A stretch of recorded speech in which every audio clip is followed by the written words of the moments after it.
Què tal? Som dijous 18 de setembre i arrenquem un nou infopodcast. Fa anys que se sap que la qualitat de l'aire a Osona és molt dolenta. Hi ha un seguit de fenòmens que fan que sigui així, però ara hi ha una nova iniciativa per fer-hi front. Avui en parlem amb la cap de Política i Societat del 9-9, Txell Vilamala, benvinguda. Hola, bon dia. L'infopodcast del 9-9, amb Miquel Giol. A veure, Txell, què està passant amb la qualitat de l'aire a Osona?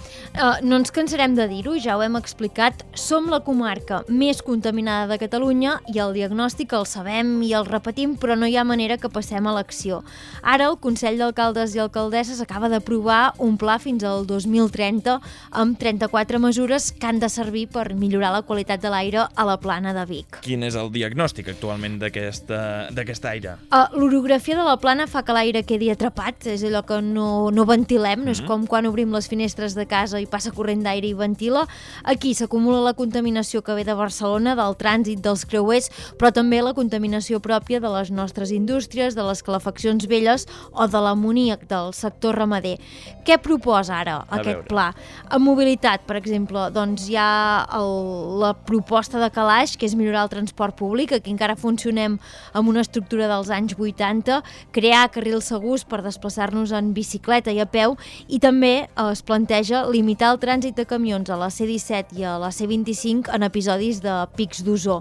També hi ha accions, per exemple, al sector agrari, com ara evitar que es cremin els marges dels camps o aprofitar decididament els purins i generar energia amb ells. Vaja, el tema de les plantes de biomassa. Són moltes mesures que precisament els ajuntaments sols no poden fer-ho, no? No, i amb això insisteixen molt. Demanen finançament i suport de la Generalitat, l'Estat i Europa, partint de la base que reconegui la plana de Vic com un cas excepcional. I acabem amb un punt ràpid, confirmat i presentat el pacte a Manlleu. Sí, de fet ho vam avançar aquí a l'Infopodcast i així ha sigut. Acabaran el mandat Junts i Esquerra.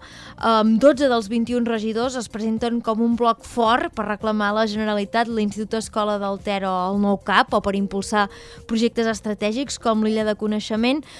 Tots dos socis parlen de confiança mútua. Veurem com va el retrobament després de l'aliança que ja hi va haver el mandat passat i si uns i altres són capaços de coincidir en prioritats. Veurem com va. Txell, i cap on anem avui? Facilet, o a viure l'ambientet del Mercat de Música Viva de Vic o a la Festa Major de Call d'Atenes. Doncs dues recomanacions, acabem amb aquestes. Txell Vilamala, moltes gràcies i nosaltres hi tornem demà amb un nou Infopodcast. Que vagi bé. L'infopodcast del 9-9, una coproducció del 9FM i la xarxa.